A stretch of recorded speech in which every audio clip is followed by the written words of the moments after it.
Hinararo ng truck ang 5 sasakyan sa Quezon City.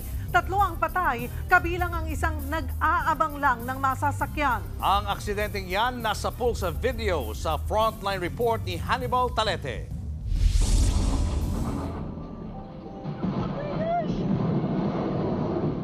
Sa pool, sa dashcam video na ito, kung paanong biglang tumagilid ang humaharurot na truck sa Batasan, San Mateo Road sa Quezon City kagabi. Kumalas pa ang karga nitong container van.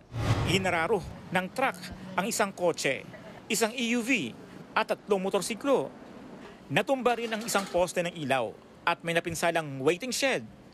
Dead on the spot ang isang rider at isang lalaki na nag-aabang ng masasakyan sa waiting shed. Naisugod naman sa ospital ang backride ng isang motorsiklo. Pero dineklarang dead on arrival. Ang pamangkin ng biktima, hindi matanggap ang sinapit na kanyang tiyuhin.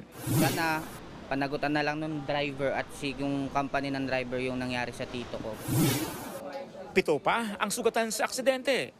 Ayon sa driver ng truck, nagka-problema raw ang preno nang minamaneho niyang sasakyan. Hindi ko na makontrol, dire-diretso na ako.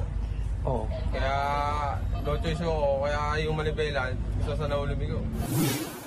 Maharap ang truck driver sa reklamong reckless imprudence resulting in multiple homicide, multiple physical injuries, and damage to properties.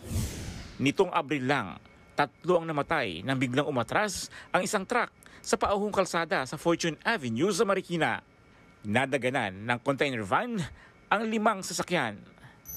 Nagbabalita mula sa Frontline, Hannibal Talete, News 5. Mga kapatid, Julius Babaw po. Iba na ang may alam at may pakialam sa panahon ngayon. Para sa Frontline ng mga balita, mag-follow at mag-subscribe sa social media pages ng News 5.